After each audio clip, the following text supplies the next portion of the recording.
Welcome back to JKMoto Podcast, a weekly motorcycle podcast for the everyday rider, covering current bike and racing news, specializing in track days, club racing, and great entertainment. We truly do it all. And this week we are brought to you by Working Class Customs, which is a custom fabrication shop out of northern Utah. If you have any other questions on that, you can direct them to Cole. And I'm Cole. I'm Easton, and we are your two favorite hosts of your favorite weekly motorcycle podcast. That never gets old, or does it? It can't get old. No more than the being in sixth at some point yesterday. I don't know. Now that's definitely never going to get old. I mean, it took me personally about 40 episodes to realize what I meant by that comment. Yeah, not sixth place, sixth gear. But at one point, at one day, you were also in sixth place. Yeah, somewhere along the way, it had to be. So there you have it. Well, Cole, we had a lot of racing this weekend. We had a ridiculous amount of racing. It was everywhere. Besides, I didn't race, and I don't think you did any racing. So we're just here to talk about other people's adventures. Yes, and some surprise adventures. Okay. Surprise. Sounds like a surprise to me too. Maybe we'll get to that later. We got a riding tip today. Yeah. Sweet. We'll look forward to that. Yep. Riding tip. World Superbike coverage. Someone's back. My favorite person ever in motorcycle racing. Number 2 favorite person ever.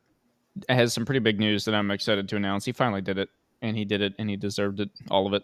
We'll get to that, and then we get to cover some Moto GP. So I say we roll an intro and get into it. Let's do it. Yesterday at one point, I was in sixth.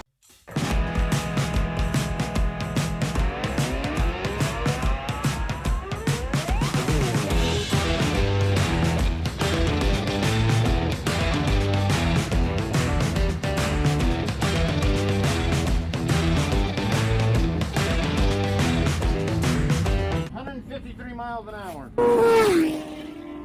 And we're back. We're back with a riding tip. First, I think we should probably do that first. Really? Yeah. Well, yeah. I mean, that was my idea. I don't know. Now you're making me second guess. No second guesses. Let's do it. I was just joking. Oh, okay. All right. Well, I did have to look long and hard at copyright things because this rider tip was going to involve some sweet music, but unfortunately it's not going to. But maybe if Cole's real nice, he'll provide his own sample music while we get through this. Are you ready? Well, what music do I got to do? Like sad, happy? Oh, you'll find out. Don't worry. It's pretty. It's just smooth music. All right. And this week's weekly riding tip is brought to you by Benjer Motorsports, which is private coaching to build solid riders through vision-based training. This week, Josh has to say, become a smooth operator. Yeah. Every input should be smooth. Throttle, brake, bar input, and body position. We want our suspension to use all of its capabilities to absorb bumps in the track, not abrupt motions of our riding. Moving into your turning body position should be a smooth process, not plopping off and back onto the seat. Sudden application or release of the brake lever is a great way to upset the bike. As you gain skill and in quick flips, these motions may become faster, but they should still be smooth. Smooth operator. How important is smooth? I would put it up there in the top 3 because when you're not smooth, your bike will tell you. Yeah. Either these days, by a little blinking light or other sorts of blinking lights in your eyes as you hit the ground. Well, I mean, there's been plenty of times mid-corner, maybe you're out of position body-wise, maybe you accidentally grab a little more brake than anticipated, and that's how a lot of crashes happen, right? Yep. I'd say not always just crashes, though. Sometimes it's, you hit a corner. Yeah, you hit a corner and you either have a back tire slip out or you just, for me, it's usually I'm stuck staring at something for too long, and then I finally get my head whipped around and get back online, and then I'm walking out of there shaking my head like, come on, man, you knew better than to do that. But yeah, it's smooth. I heard a saying once. I've heard this saying is very well known: slow is smooth and smooth is fast. And then I had a pretty important person say something quite the opposite. He said, "Slow is not fast. Fast is fast, and we need to be fast." Which was interesting to me, and I'm gonna try and apply that, but I don't know that I can. But smooth is important and is the key to fast, which doesn't necessarily mean slow. Well, I don't have my sidekick here to back me up on the dirt bike stuff today, but But I did have a long day of dirt biking. This relates. okay, Did have a all right, long day of dirt biking, and as you know, road racers tend to use the rear brake very sparingly. yeah, hmm Transferring back to a dirt bike, it's kind of the opposite. okay, makes sense. You use the back brake a lot, and a front brake much more gingerly. Hmm And I tell you what, these modern dirt bikes, they have really, really good brakes. And you realize how good brakes are when you're on a loose surface rather than Yeah, asphalt. That being said, it is really easy to remind yourself how important being smooth is so that you're not locking up your front end and going over the handlebars and doing cartwheels. I don't know why I know that, but it happens. how many? Sorry, that just reminds me of the beer and Advil school. The what? Oh, you don't remember the beer and Advil school? With Aaron Stevenson, corner spin. Some Oh, people like to call it the beer and Advil school because you're going to want a beer and you're going to need an Advil. I had I had forgot that one, Oh, but there you go. I do know one of our early episodes we talked about if you're camping, you're crashing. Mm-hmm. You know, I recently picked up a dirt bike because I'm going to go do the dirt bike thing, Mm-hmm. and I have yet, including today, I have yet To go to camping. to go camping. That's also true, but I have yet to take that thing out of the back of a truck and not put it down at some point in the day. There you go. Well, that's how it be, I guess. Words stand true. Is that due to your lack of smoothness, though? Today was. All right. Well, I think Today to was. kind of. I needed to. Sorry, I needed to Oh, you're stop. good. I needed to stop. And what do you do on the road when you need to stop? You You grab. hit the brakes. You hit that front brake, man, and you know 2% or whatever they say, right? You come in slow and then you get harder, right? It's still smooth, Mm-hmm. Mm-hmm. but on the dirt, it's real easy to. You need to level up on the smoothness. Yeah. What type of dirt were you on? We talking mud? We talking sandy? We talking hard packed clay? We're talking hard dirt with a gravel surface. Yikes. Okay. Yeah, that's very slippery. Very slippery stuff. That's Yeah, what I think that's the biggest thing that gets me about dirt biking. And I don't know supercross, motocross, whatever, and we're getting a little off topic here, but the amount of different right terrain you on can topic. cover, the amount of different terrain you can cover on a dirt bike, right? Because you can go to the dunes one weekend, you could be on some hard packed dirt the next weekend, you could technically throw some freaking slicks on there and go hit up the pavement if you really wanted to. Supermoto that. You could be on some soft mud, some soft dirt. I assume that Supercross is in my head. It's generally the same kind of terrain. I mean, I know it changes like throughout the night, and that's part of what gets hard about it is navigating the ruts and all of that. But they try and bring in relatively similar dirt and keep it the relative same moisture content. Correct? Now, interesting side note: they travel all across the country, and Mm-hmm. they usually bring in dirt that's traditional to the area. I would say. Okay. You know, of course, they're not trying to haul in a bunch of rocks with that dirt. Yeah. So you might be on some Georgia clay. You might be on some Seattle needles. I mean, whatever. Yeah. But they Pine needles. pine needles. But they do try to Yeah. drag in. They try to drag in dirt, and I think sometimes, in some cases, I've even heard of them storing the dirt for the next year, so that it's the same dirt that comes in. Dirt. Interesting. Dirt. As it relates to the tip, I just Yeah. want to say you kind of went off said you know the old saying smooth is fast or wait Slow is smooth and smooth is fast. yes I would change Mm-hmm. that. I would argue and say smooth is always safe. regardless of the Okay. speed. Smooth is your Okay. safest bet. There you go. Smooth is safe, and fast is fast, and slow is last place. Don't do it. Yep. It ain't worth it. All right. Well, that is going to wrap up our weekly riding tip. We do thank you, Josh, for bringing that over to us. We love your weekly tips, and I think the audience does too. Let Josh know down in the comments. And while you're down in the comments, take a look in the description. Click the link to Bittinger Motorsports. Go hit him up for some awesome private coaching down at MSRH. Yes. I think they made it through this hurricane pretty okay from what I've seen, so we're good to go. All right. Thank you, Josh. And before we leave the dirt topic, Oh, still on the dirt. Okay. We should get like themed on the bottom of the dirt so road. you're gonna like this, though. Trust me. Okay. You're like, get off the dirt, Cole. But no, I challenge everybody to go out and follow our good friend Jeff Whitmer. Okay. Okay. Yep. BMW dealership. Yes, and you're gonna add this link to the bottom. Okay. You're just gonna add his link because I lost it. Motorad Moto Pilot. Motorad _Moto _Pilot. Because our good friend Jeff participated in an event this weekend in Costa Mesa, California, that unfortunately I was out there and I had to miss it, but I don't want to miss that again. Are you ready? Ready. Costa Mesa Speedway has a dirt track, flat track for motors. Okay. And it's in like a little arena. It actually looks like a pretty decent facility out there. I haven't got a chance to go check it out yet, but I will be just as soon as I can. Okay.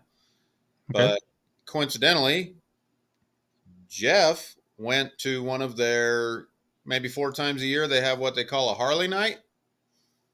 Interesting. Okay. And if you look on YouTube and do a search for that, you can find all kinds of funny videos. But they have people on Harleys, just like the word says, people on Harleys showing up and flat tracking, but these are people off the street. You have ape-hangered baggers, you have stock sportsters, you have any Harley you see driving down the road, dressed out, decked out, Harley Davidsons out there going around a flat track. And our good friend Jeff had the opportunity to go race a BMW R18 on Harley night on the flat track. If you want to check that out, it was pretty awesome. Jeff, I got kind of a problem with the helmet choice. If you guys want to see what that helmet choice was, you'll have to go check it out for yourselves. But take a look at that. That's kind of crazy. If you're in the California area, check the calendar. Not a lot of flat tracking that goes on anymore. So when you come across something like that, go check it out, support it, and keep that going. I look forward to my chance to see it in person. Yeah, that's awesome. And once again, that's Motorad, MOTORRAD _Moto _Pilot. And that's an @ in front of that because that is his Instagram handle, if you will. Yes, sir. Good old Jeff Whitmer. Well, that's pretty cool. I'll have to check that out myself. I want to know how the old R18 held up against the American Classics, if you will. The American Classic, if you will. And I think that should bring us right into Moto America. There we go. Ooh, that's my favorite one to talk about this weekend. Okay. Well, we're going to start with the baggers since that's where we're at. Real quick, before we start with the baggers, I did see a funny picture today, and it was a Ducati, and it was definitely a V4R. And I don't know, I didn't look into it much because I'm pretty positive it was a joke, but someone was like, yeah, congrats on winning King the Baggers. And then they photoshopped 2 large Ducati bags on the back of a V4R. And I was laughing because I was like, technically, if Ducati sells bags for the bike, could you? I think the rule still says American bikes at this point, but I'm not sure. Well, that's fair for Moto America, maybe. But as baggers, get bigger and bigger all over the world, who knows? I just wonder how much weight you have to put in that bag to make it meet the minimum weight requirement. Anyway. So King of the baggers. King of the baggers. Let's talk about the history of King of the baggers for a minute. Got it. So the baggers come in. Harley Davidson jumps in there, of course. Indian jumps in there, of course.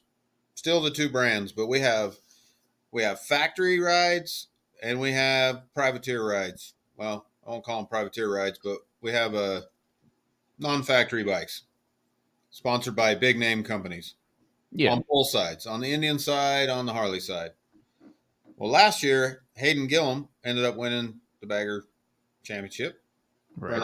running the number one plate on there. But you know who didn't win? Kyle Wyman on the factory Harley last year. Correct. Yeah. He won the inaugural year, but it was only 3 races, if I recall. And then they went to 6 races. I mean, the league keeps growing every year, and they're out there battling. But we let Herfoss from Australia, and no ill will towards that guy by any means, or our Australian listeners, but this is the American king of the baggers. When the Moto America, it's a Moto America, American bikes, American racing, American tracks. Yeah, and we have let Indian win all the championships. Indian is American, Cole. I understand, but we've let Indian win, and now we put an Australian on an Indian. Mm-hmm. This can't sit well. Come on, Harley Davidson. What are you guys doing over there? It is interesting. I'm sitting here looking at the points. It's not by a whole lot. We got a 11-point lead. It was only 2 points before the last race. That makes sense. Poor old Kyle Wyman. But yeah, S&S Indian Motorcycle, huh? Interesting. Yeah. So is S&S the Indians quote unquote factory ride then? I think so. Yeah, because he's on one of the factory Indians. Yeah. But congrats to Troy Herfoss. Maybe there's just something about the Australian outback that just makes you better at riding a bagger. I don't know. Yeah, well, not to cheat and cut ahead, but tell that to Jack right now. Moving on. That's not a bagger. It's a different type of bike. Oh, what the heck? Anyway. So that was the bagger. So, like you said, congratulations, Troy. Hell of a year. It was really one of them seasons where it didn't seem like anybody wanted to win that class. They've been kind of back and forth the whole time, and they've been letting third parties win the last however many races. They're just kind of going back and forth in this points battle. But that's how she ended up, and we'll see where they go next year, huh? Yeah, I like the baggers, man. I can't even. I wish I could talk crap on them, but I think it's sweet. It's so goofy, but it's cool. And yeah, I mean we've talked about it plenty of times before, but the baggers are just sweet. If you haven't if you're still listening to this podcast and you haven't checked out the baggers yet, go watch some highlights on YouTube. They're way better in person. I'd say most of Moto America I think is better in person. Agreed. To a degree. Mostly because of the experience you get for the price of the tickets and just all of that, right? But they're still pretty cool to watch, and I do like the Indian and Harley rivalry. I still do question though why we're not inviting some other factories in just to really put them down. But I guess we'll see what happens next year. Yeah, we will see. So since it was championship week, they were in New Jersey, so champions were crowned all over the place. So just to kind of skim on there, in the stock 1000 class, we had oh man, what a race! Where is it? There it is. Yeah, Hayden Gillum kind of had it. You know, he had control of the class, but he still needed to be out there racing. Absolutely. Uri, I don't know how to say his name. second place guy on race 1. Uribe?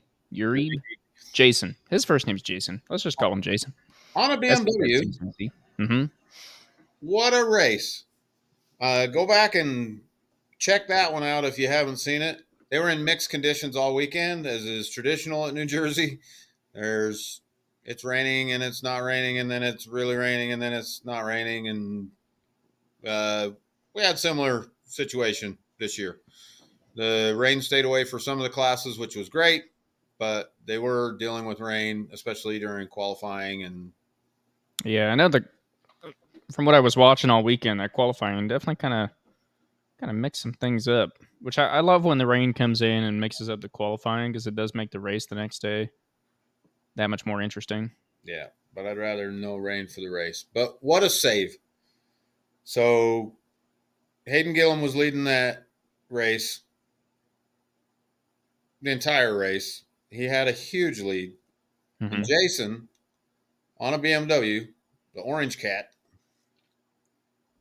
he chased him down. It was exciting watching as the laps clicked off. He just kept eating like 3/10 over and over and over again. Finally caught up to him. And now what is he going to be able to do with him now that he's caught him? And Hayden came out of the last corner and got out on the candy cane stripe. Water started spraying. The race was dry, but when he hit that candy cane stripe, water shot in the air. His bike shot. Oh man, it did the shutter step sideways. I have no idea how he saved that, but he did. But he lost the top spot in gathering up the bike. Jason leads down to the last lap. Yep. And Hayden Gillum comes by, passed him in the same spot he had almost high-sided himself to the moon in. He must have just closed his eyes and pinned it. That or he just got all the water out the time before. But what a finish. You got the time? The difference was like... Sorry, I'm looking at the championship results. Let me look at we're talking race 2, just to make sure. Race one. One. Whoa, let's practice. Sorry. Time difference. Yeah. 0.026. Yeah. She was a photo finish. Yeah. Was awesome. So Hayden Gillum wrapped up the championship.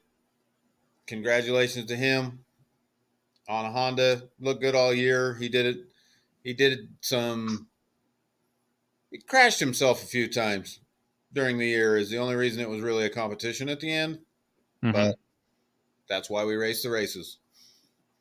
Yeah, well, and that, the biggest thing I think I'd talk about with Hayden Gillum on the Honda this year is, are we going to see more Hondas next year? I'm sure of it.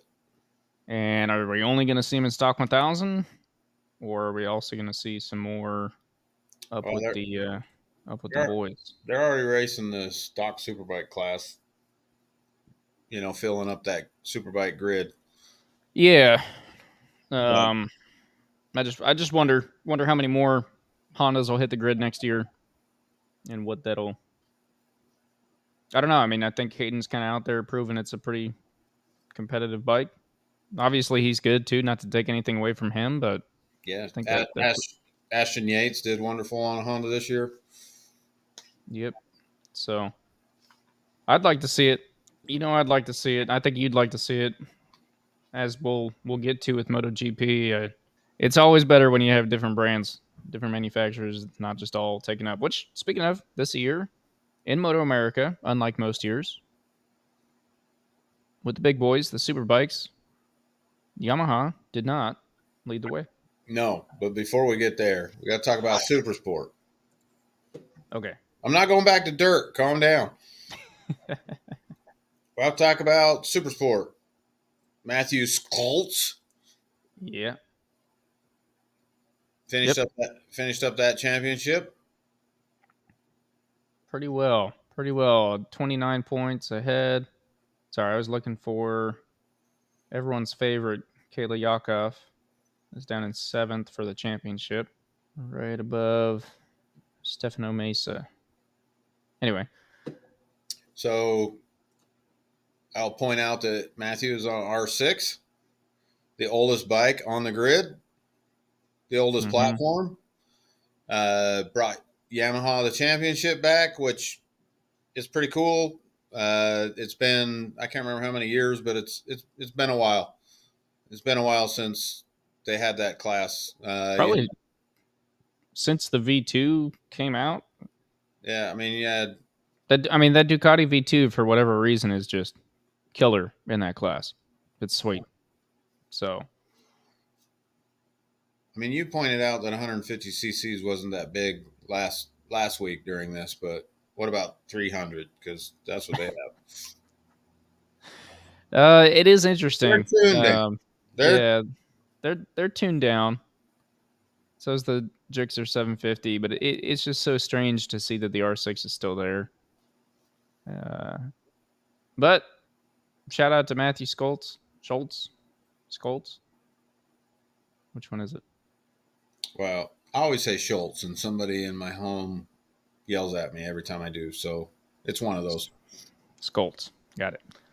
But yeah, shout out to him for bringing that back on an R6, which is sweet. The other, that just brings up again, though, since it's the end of the season, we're looking forward to next season, and I'm wondering how much longer will we see R6s out there.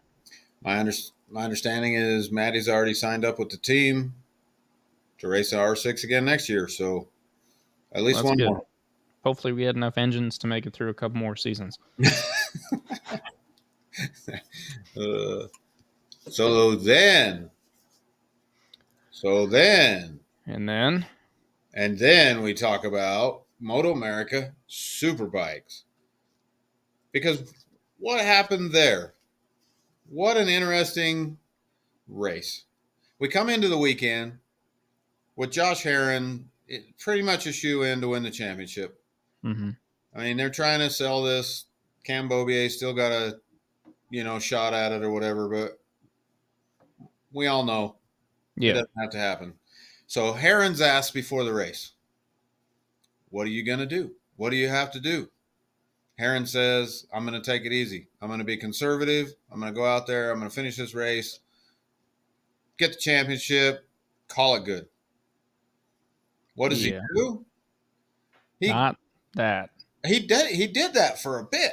He comes out in this race, and he's sitting down in like 6th place, and he's just turning laps, and he's kind of in some traffic, and he's for a while there, he was like at the back of the 3rd, 4th, 5th, and then him sitting in 6th. He's just sitting back there, and I guess not trying, just riding around, and for some reason, the guys in front of him wouldn't get out of his way.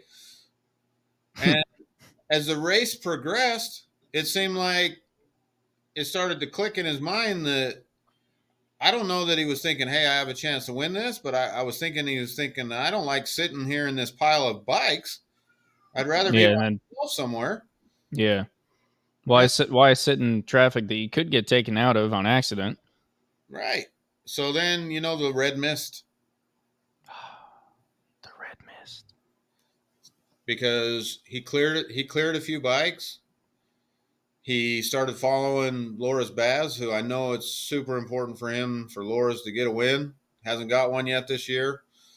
3 podiums, I think, leading up to this race. And he just sat behind him, but Bobby Fong wouldn't let it go. Bobby Fong caught up on the tail of him. Bobby Fong was, trying to push the issue, trying to get up there, trying to lead that race. And Herrin said, I can't sit here anymore. Sorry, Baz, I'm gone. And he took the lead. And held it? No. He took the lead. He started to make a run for it. It looked like he was just going to be comfortable up there. Bobby got him back. And then you thought, well, now he's just going to sit there. Bobby deserves a win. Bobby went and got it. Let's just be conservative. But no. The red mist was in full swing at that point.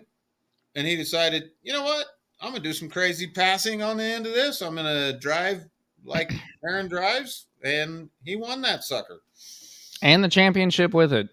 And I think Josh Herrin doesn't see the red mist. He is the red mist.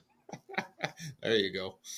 Josh Herrin, the Red Mist. The Red Mist. Josh Herrin, if you listen to this podcast, I give you full right to put that on the back of your leathers next year. The Red Mist. I would love to see it. You know what? Huge shout out to Josh. We've talked about Josh a lot on this podcast. It's been a while, I think, but I love Josh Herrin. Every interaction I've had with him personally has been great. Watching him race is great. He's definitely one of those guys that I think brings good attitude. Brings the right attitude to the racetrack. Bring Brings the some competition. excitement. Yeah, excitement, competition. He's Personality. out there to ride, and it sounds like this weekend he didn't shy away from any of that. So, congratulations to you, Josh, for winning your championship on the big bikes. I'm assuming you're coming back next year with a vengeance. He broke Finally. the record. He broke the record for the longest time between championships. 11 years. Wow. Well, there you go. 11 Got one. years. Got a record with it.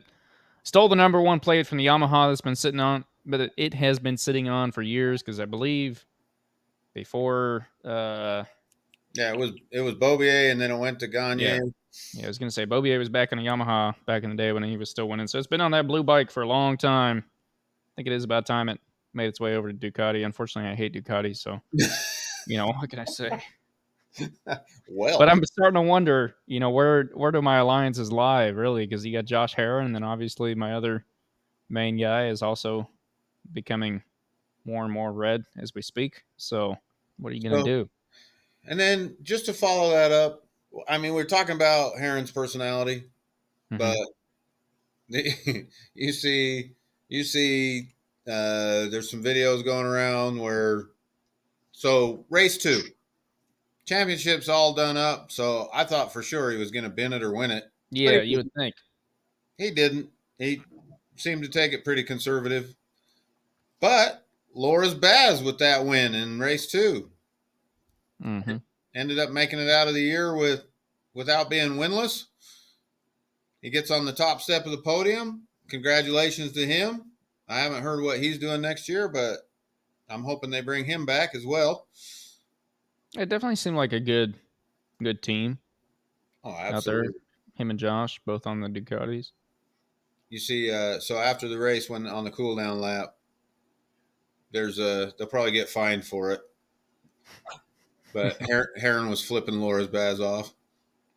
Instead of shaking his hand, he just flipped him off. And it appears that Laura's Baz returned the favor, but the pictures you can't really see Laura's hand. But I'm pretty sure it was mutually back and forth. And then Herrin rode on the pillion seat that's not there to win it and was standing up on the back of the bike. I did see that picture. Yeah. Did see that right there, though. That's the personality, man. That's what gets the fans engaged. Yeah, that's what we like. I mean, it's one thing to be all professional, but I think we touched on it last week with Lugnut, is that you gotta have some fun. You gotta break the rules. You gotta bring the drama. It's gotta be fun and engaging. And it's the freaking end of the season. He just won a championship. Loris Baz just won his first race 2. So yeah, absolutely, go freaking. That's how it should be. Yeah, and you can do that and still be friends. I mean, Herrin and Bobby Fong locked horns more than once this year. Mm-hmm. We're caught on camera a few times exchanging pleasantries in the paddock. Yep. And Bobby Fong was on that podium on that first race. He was one of the first to go give him a bro hug and congratulate him. Yeah, it is possible to be upset with your fellow racers, but actually still be friends. Yeah. That's normal. It's the red I'll men. stop short of friends, but the camaraderie was there. There you go. Well, anyway, I think that wraps up Moto America. Once again, huge congratulations to our favorite, at least my favorite, Josh Herrin. Good fight, Cambobier this year. Hopefully next year it's another exciting season. I think this season was pretty good. I think near the end there, like you said, it was kind of the Herrin show. Josh was going to take it, but so in other Moto America news, quick, they did just sign I believe a 5-year deal. Might only been 3, but I believe it was a 5-year deal with FIM for the Daytona 200 to continue that partnership. So good. Okay. We can expect to see the Daytona 200 keep going. In the press release that they did, they said they've seen the attendance numbers of both the riders and the fans and the vendors have increased year over year since they partnered back up. So they're going to keep that going. Sweet. Yeah, 200 is sweet. I mean, it's bike week. Daytona Bike Week is perfect. Just one long week of all bikes. That track is so cool. It's cool. I think it's awesome to start the season out with a non-official race of like endurance at Daytona, an iconic track. Like, I think it's sweet. It's cool. Yeah, agreed. So, good. Well, from Moto America, should we head across the pond to not Spain, but Spain? Yes. Okay. World Super Bike. We've got the return of Toprak at a track he has never won at. Oh, see, I didn't know that. One of the few. But he is back from injury. He had to come back because I was just looking at the calendar and then I clicked on this round, which was useless. There are only, before this weekend, there were only 3. Now there are only 2 rounds left. And he does have a lead, but it wasn't quite big enough to just say, see you guys later. I'll see you next year. So he came back from injury, which I believe ribs and punctured lung? He had a collapsed lung. Collapsed lung. That was it. So Toprak comes back. All eyes are on Toprak, Of course. but out of the shadow, not the red mist, but the foggy mist of nobody's paying attention, came the one, the only, the Texan, the American, Garrett Gerloff on his number 31 BMW. What a weekend for that guy. What a weekend for that guy. He was in the top 5 in all 3 races. There you go. He was on the podium in race 1. He had a great qualifying weekend. Even the practices leading up, there were 1 or 2 that he led at the end of a practice as the fastest bike. He is sitting also in the top 10 for the world standing, which is pretty good. He's doing amazing. And that was an amazing weekend for him. It was fun watching him, and it was fun watching him because Iannone on the Ducati, non-factory. Iannone wins race 1. Yep. Iannone, that race felt like he was holding everybody up. Okay. But nobody could quite pass him. The side effect of that was an amazing race with a bunch of bikes balled up. A lot of passes for positions for the top 10 was just insane for the entirety of that race. Okay. In the middle of that, Toprak works his way up to second. Garrett Gerloff comes up and says, you know what? I'll take that. And there was a couple laps there where we had Garrett Gerloff and Toprak going back and forth. Very exciting. Heck Very yeah. fun to watch. On the same bike. So especially considering the history between those two. Yeah. And they're friends. I think Toprak is one of those riders that gets along with everybody. But they do have some history. And they were very friendly. I mean, they are friendly.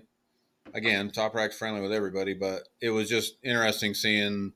It was nice to see Garrett Gerloff taking the chances, knowing that Toprak was out there fighting for a championship, which he is not, but still willing to get up there and dice it up. Safe, clean racing. Right. Very entertaining. Congratulations, Garrett Gerloff. You had a hell of a weekend. Yeah, no, that's all. It is cool to see not just 1, but 2 little American flags up here because he did also take that 3rd place back in the French round. So we got two American flags on the board, which is good. I like seeing it. It's great. It's awesome. So race 1 ends up Iannone, Toprak, Garrett Gerloff. The notable thing about that race is our friend Buiga, the Ducati gave up the ghost on the warm-up lap. I believe it was. Maybe it was lap 1.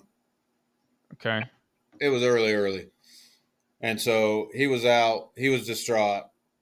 all his championship chances were down the tube. Mm-hmm. Batista has started to turn this thing around. He's had a piss poor year.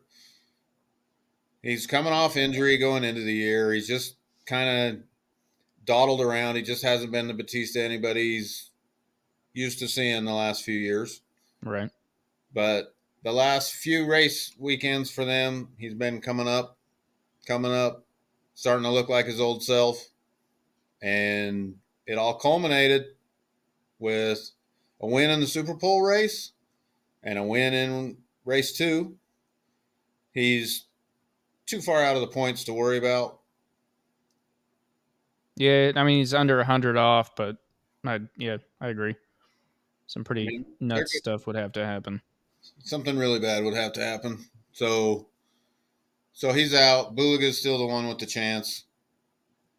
But he did produce, like I said, I saw a highlight, the last lap of World Superbike race. I think it had to be race 2. It could have been Super Pole race, but I think it had to be race 2. And it sounded like it was also some pretty good freaking racing throughout the whole weekend for World Superbike. So yes, very good. So, like you said, 2 more rounds. Toprak's holding that lead. We'll see what happens. Yep, he came back, took a second, which ain't bad. We got 2 more rounds in Estoril, and then Spain actual. All these flags confuse me. Where is Aragon? Someone please down in the comments tell me where it actually is, because I'm pretty sure it's in Spain, but it's not. Is it its own country? I don't know. Sorry, not well versed. Anyway, that is World Superbike. Geography. Yeah, we are not a geography show or a zoo show or a weather show, or tend to be more and more of a dirt bike show as the weeks go on. So I like it. But hey, all right. That wraps up World Superbike. We'll be back out. And I closed the calendar out, but I think they're 2 weeks out from the next one. So we will not be back for that next week. But it is time now for Moto GP. And the good news is there was no fantasy this week. So moving into the race. What happened? Did we have bad connection? No, I think there definitely was fantasy this week. Why do you keep saying that? What's going on, Cole? Because, man, I was gonna turbo. I was gonna use my last boost, and then I decided not to, which I guess ended up being a good thing. But probably a good week to not do that. There's so I was actually going through I always look at last GP points, and the guy up at the top, 333 Racing, still holding down first place. He had quite a few points. Probably a pretty solid team up there. Obviously, I mean, you're sitting in first. But the person that won this week's most points for the week didn't actually surprise me where they were on the list because of how interesting the week was. I know I suffered pretty bad. It sounds like maybe you didn't suffer as bad, maybe. I or suffered. You did. You're suffered. Just glad you didn't waste a boost on it. But anyway, your points winner for the week, holding down 14th place currently, but winning a whopping 147.5 points in this week's GP is Moto Assini from Italy.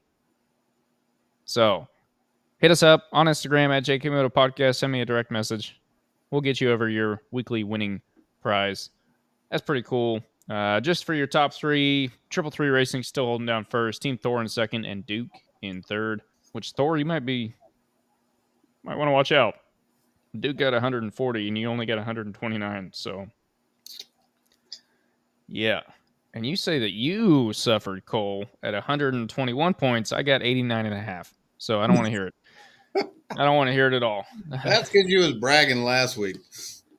Yeah. Anyway, before we get into MotoGP, that is a fantasy. Once again, Moto Assini from Italy. Hit us up on Instagram. I didn't watch Moto 2, but Joe Roberts, our local American, got to shout him out. Took home a 6th place. Ain't bad, I believe. 2 6 in a row. So still holding out pretty solid. Which is leaving him in 5th at the moment in the championship. But they've got a pretty tight championship over there. Because third and fourth are both at 156. Joe's at 153, and Garcia is at 166. Ayagura is at 208. So you got a pretty good lead. But second, third, fourth, and fifth are all pretty close. Only 13 points between them. It's not bad. Come on, Joe. Why don't let's just win this thing out and see what happens. Yeah.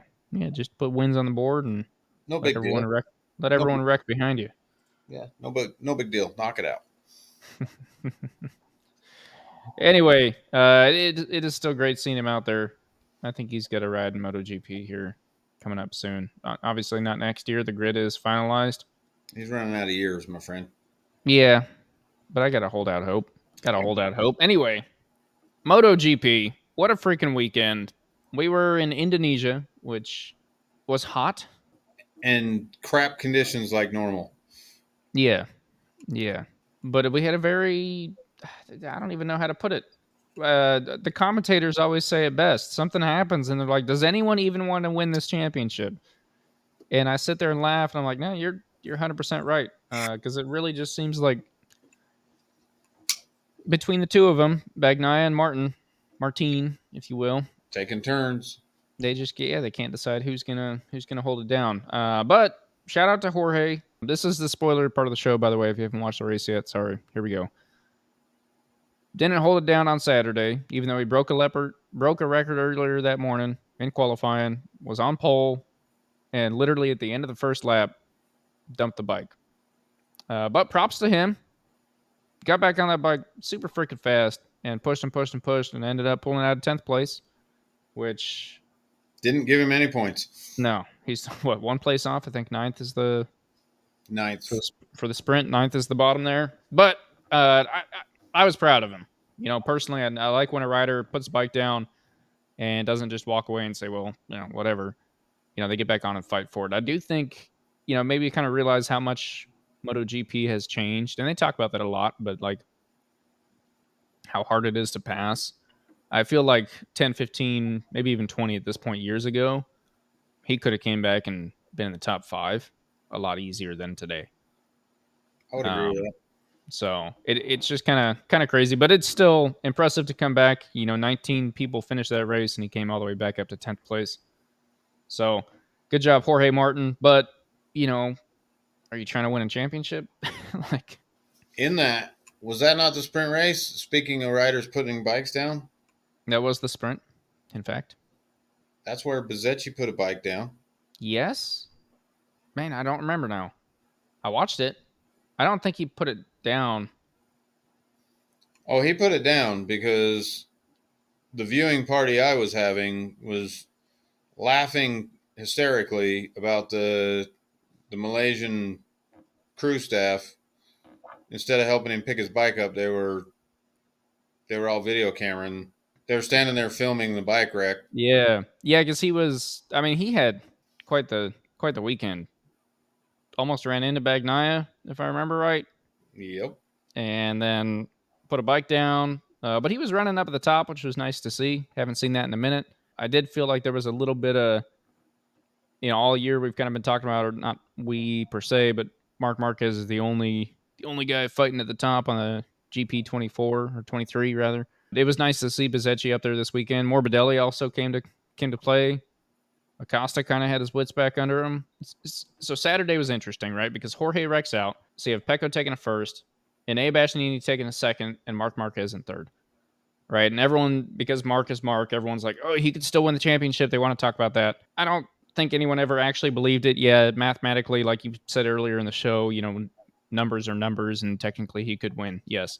But it has been getting interesting the past few weekends because Bastianini and Marc have both been kind of playing, and the other two are dropping the ball from time to time, wrecking out. So it's questionable. Like, do they actually have a chance? And I would have thrown that on Bastianini way before Marc, personally, for a multitude of reasons. But also, it'd be kind of funny to throw it back in Ducati's face and be like, "Well, I'm taking the championship before I leave you.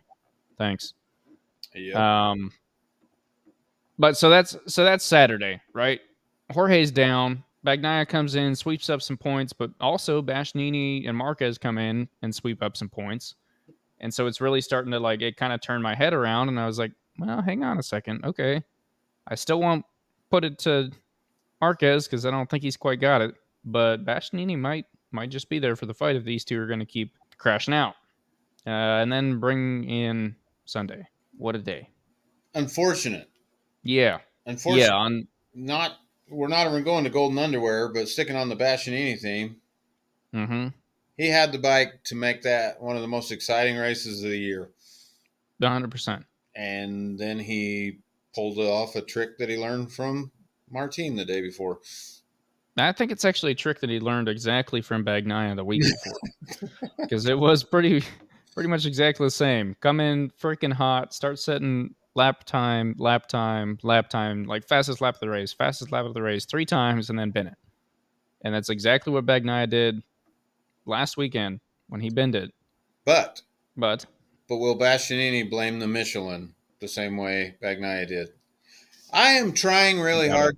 I'm trying really hard to be a Bagnaia fan. You guys kind of bag on him, and I'm always saying, the guy's got the skills to pay the bills. He's out there doing his thing. mm-hmm. Just another warrior out there on the grid doing his thing. Stop hating on the poor guy. But if I look at his whole body of work, we'll go all the way back to the alcoholic driving with nothing but a hand slap. That's not the first time he's blamed a tire. No. And he might not be. That might be true. That might be absolutely 100% true.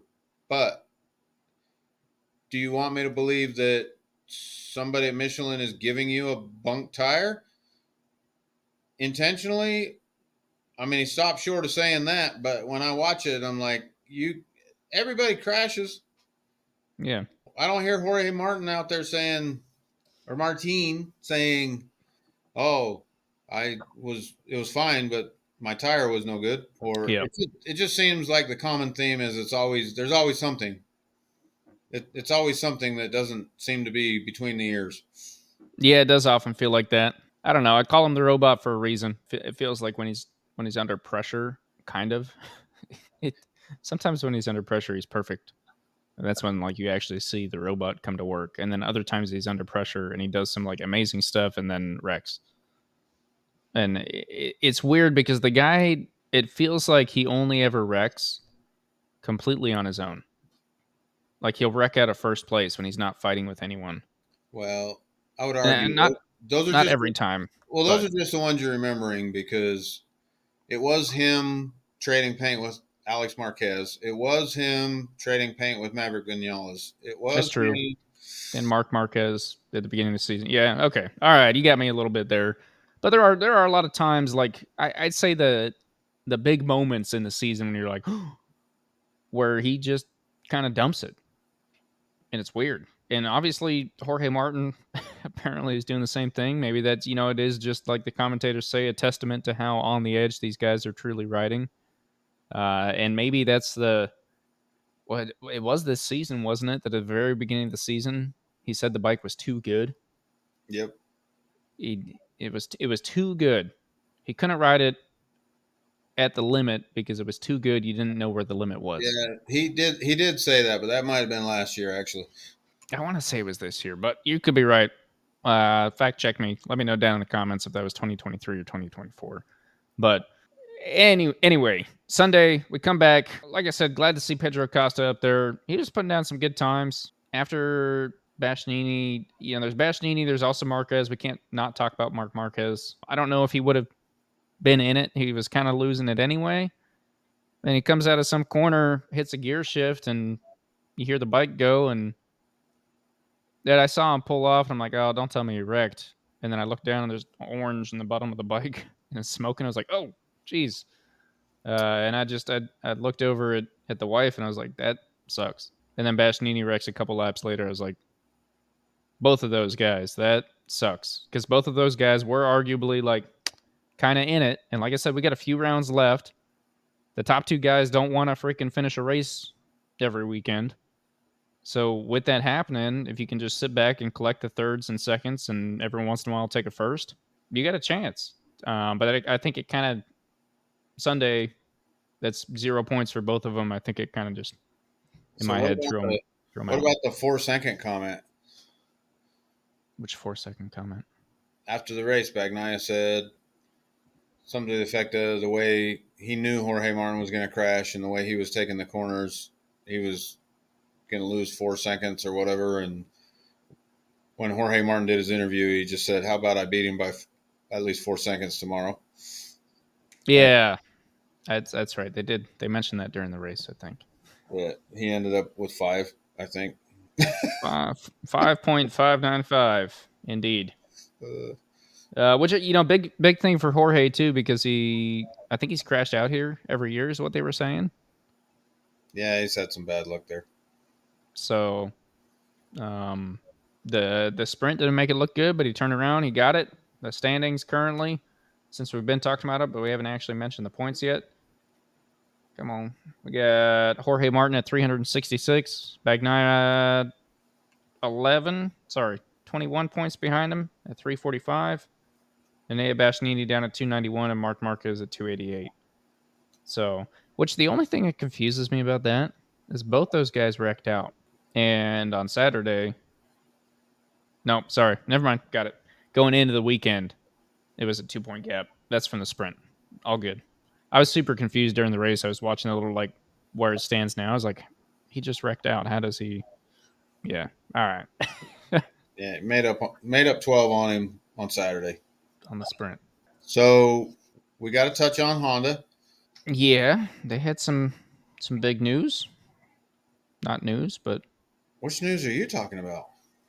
they got a top 10 finish today. Huh. Yeah, see? Joanne Zarco. Yeah.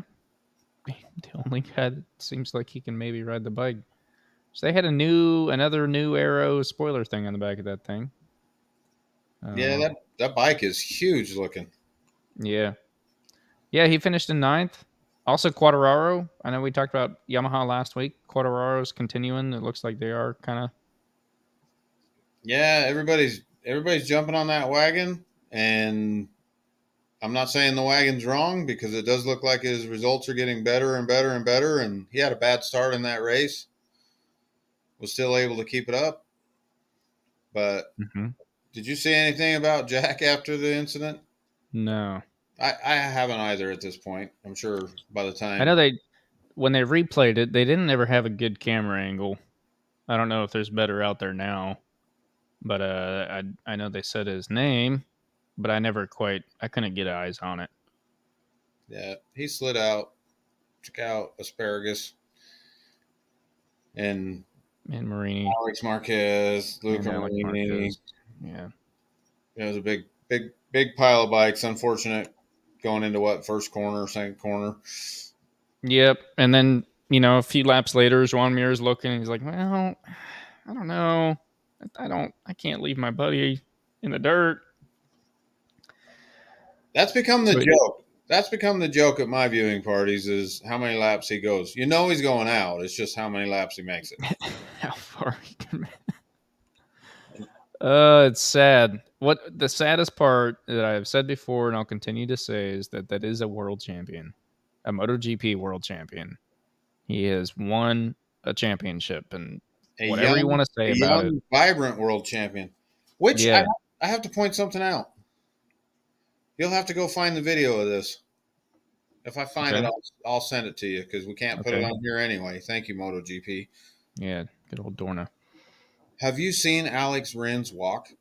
No, You know no, he had a really bad leg break, and it was super serious, yeah, and that's the bulk of what they say about it. Homeboy's yeah. leg doesn't work correctly anymore. It is really odd to watch him walk. I don't know if that's something that will be with him forever or if he's still correcting, but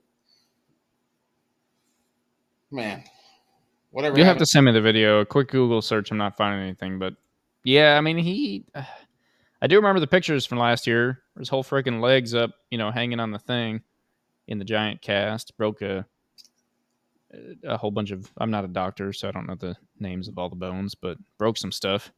Well, Um, still not good. okay, can't walk, but he can ride a motorcycle, kind of. Kind of. I mean, finished in last place, but 12th Because because of how many people wrecked out. That's rough. Anyway, we got to get wrapping this up, but yeah, MotoGP, what a freaking wild weekend and wild season. It's staying exciting. It's kind of bumming me out because it doesn't feel like it's exciting for the right reasons. But I think we've got one more quick round. We'll be in Japan next weekend, and so we'll be covering that next week. And after that, we got a 2-week break before we head down to Australia. So my prediction is that next round might be just as freaking nuts.